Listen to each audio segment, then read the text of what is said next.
The featured company is a paid client of Proactive Group Holdings, and this recording is disseminated by Proactive on its behalf. For our very first test, to get numbers in the mid 90s on recovery for gold, that's extremely encouraging, because it just tells you that, well, for one, it probably won't need very much optimization, but even if we do optimize it a little bit, it'll only get better from there. Welcome back inside our Proactive newsroom. Joining me now is Robertarcher. He is the CEO of Pinnacle Silver and Gold. And Bob, it's great to see you again. How are you? Yeah, good morning, Steve. Doing well, thanks. And you? Good, doing well. When you're developing these type of projects like you are at El Potrero, one of the things you have to do is a lot of the sort of the technical work, and that is metallurgical work. And so maybe you can explain to people what metallurgical work is and why it's so important to a project. Yeah, certainly. It's the metallurgy is critical to any project, because it really that dictates what your recoveries are going to be, and that has a direct implication on the economics of the project. So, I've seen a lot of projects that get fairly advanced with drilling, and people talk about ounces in the ground and all this kind of stuff, and then they do some metallurgical testing and find out that recoveries are really low, and the project isn't viable. So it's important to do it early on. And it is a bit of an iterative process in the sense that you do these initial preliminary tests, and then that gives you some feedback, some information that you can then use to change the reagents or the grinding time or leaching time, whatever it might be.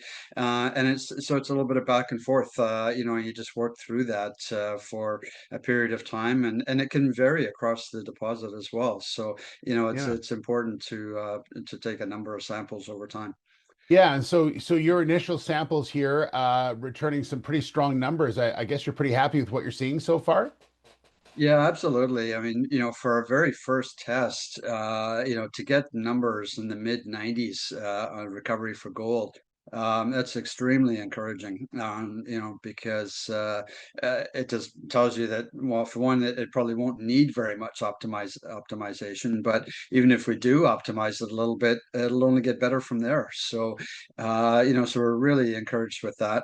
On the silver side, although the initial results seem to be a little bit lower, that's expected really because silver doesn't leach as well as gold. It tends to be a little bit more complex in terms of the mineralogy, and so we have to do some more detailed studies there to determine the best way to improve on the silver recoveries.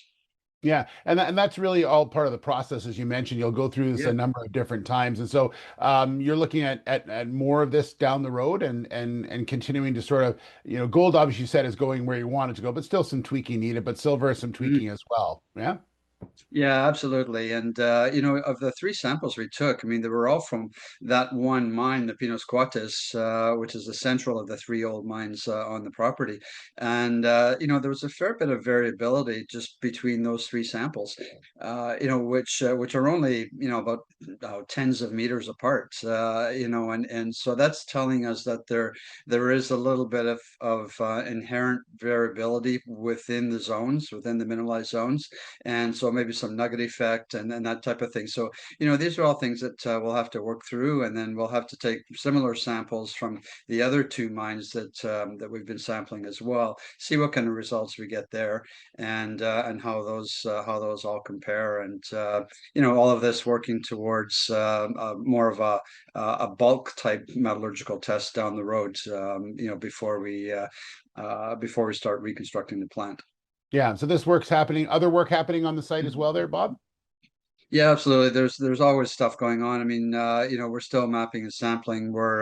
We've just recently hired a project manager that used to work for me, and so we're driving forward, talking to the authorities regarding extending the power line into the property, and looking at various other aspects that we need to advance towards production.